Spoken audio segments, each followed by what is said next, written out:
제6시로부터 온 땅에 어둠이 임하여 제9시까지 계속되더니 제9시쯤에 예수께서 크게 소리질러 이르시되 엘리 엘리 라마 사박다니 하시니 이는 곧 나의 하나님 나의 하나님 어찌하여 나를 버리셨나이까 하는 뜻이라. 거기 섰던 자 중 어떤 이들이 듣고 이르되 이 사람이 엘리야를 부른다 하고 그 중에 한 사람이 곧 달려가서 해면을 가져다가 신 포도주에 적시어 갈대에 꿰어 마시게 하거늘 그 남은 사람들이 이르되 가만두라 엘리야가 와서 그를 구원하나 보자 하더라. 안녕하세요. 오늘은 예수님께서 십자가 위에서 네 번째, 다섯 번째 기도하셨던 말씀을 함께 묵상하고자 합니다. 예수님의 네 번째 외침 속에서 십자가가 보여주는 분명한 진리가 있습니다. 그것이 무엇일까요?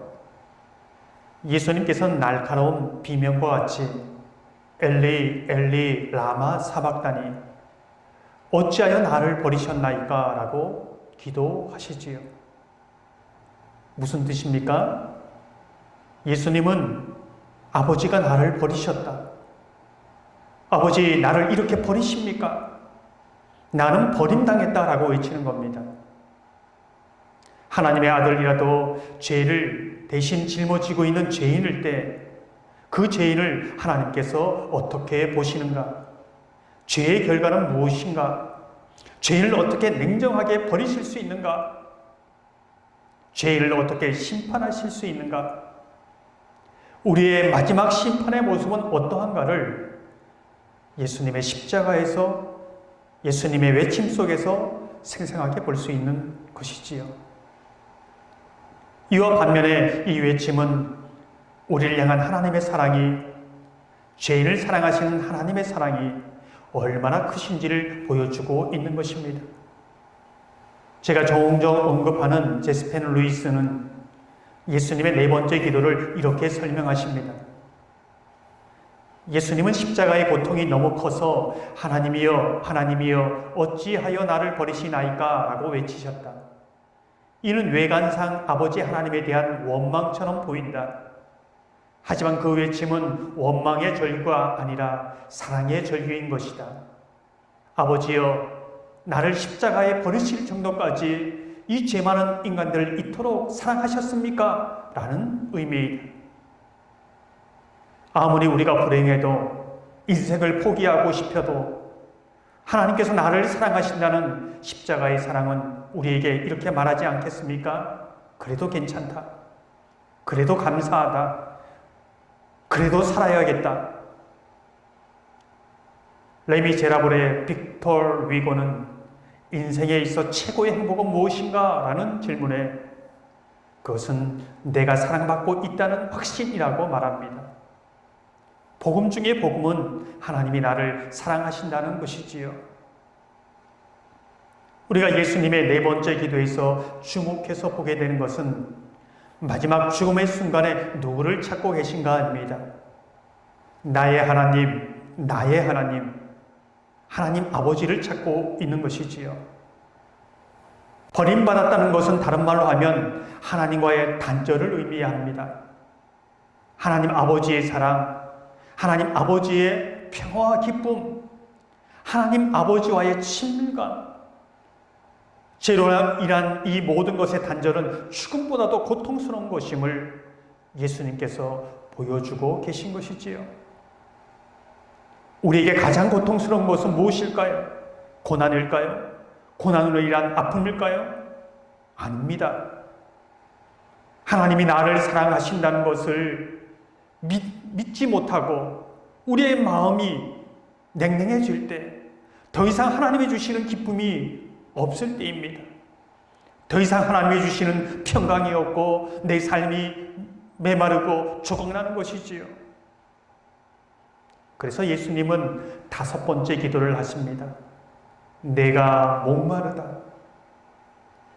주님의 목마름은 어떤 목마름일까요? 육체적인 갈증이 아닙니다. 물을 달라고 하신 것이 아니지요. 주님의 목마름은 신 포도주로 해결될 수 있는 것이 아닙니다. 그 목마름은 무엇일까요? 하나님 아버지와의 단절에서 오는 영혼의 목마름입니다. 그 목마름은 우물가의 여인이 외쳤던 절규이고 다윗이 범죄한 이후 단 한 가지의 기도 제목이었습니다. 시편 42편을 보면 목마른 사슴이 시냇물을 찾는 것으로 비유합니다. 그 목마름은 무엇입니까?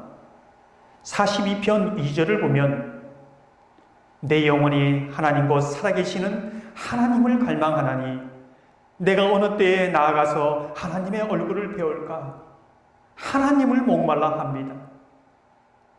4절을 보면 내가 전에 성리를 지키는 무리와 동행하여 기쁨과 감사의 소리를 내며 그들을 하나님의 집으로 인도하였더니 이제 이 일을 기억하고 내 마음이 상하는도다. 하나님의 성전에서 함께 성도들과 예배 드릴 때 그곳에서 경험했던 기쁨, 감사를 생각하고 있는 것이지요. 그것을 생각하면서 밤낮으로 눈물을 흘리고 상한 마음으로 나아가는 것이지요. 그것이 영혼의 목마름입니다. 우리가 주목하게 되는 것은 이 영혼의 목마름을 가지고 있는 신이 어디에 있는가입니다. 헤르몬 산이지요. 헤르몬 산은 광야와 같은 이스라엘 가운데 물이 있고 자연이 있고 열매가 있고 쉼이 있는 곳입니다. 무슨 뜻일까요? 가장 좋은 곳에 있지만 가장 편안한 곳에 있지만 영혼의 목마름은 거기에서 채워지지 않는 것이지요. 그 어떤 좋은 것보다도 하나님께서 주시는 은혜가 있는 곳, 하나님께서 주시는 영혼의 평안이 있는 곳, 그것을 목말라 하는 것이지요. 여러분은 무엇에 목이 마르십니까? 예수님의 목마름은 바로 시편의 시인의 목마름이요 우리의 목마름은 아닙니까? 사랑하는 성도 여러분, 목마름이 영혼의 갈증이 타는 목마름으로, 타는 갈증으로 다가오는 그러한 삶을 우리가 살고 있지 않습니까? 이 고난주간 영혼의 목마름이 주님으로 말미암아 채워지고 해갈되어지는 역사가 있기를 주님의 이름으로 축원합니다.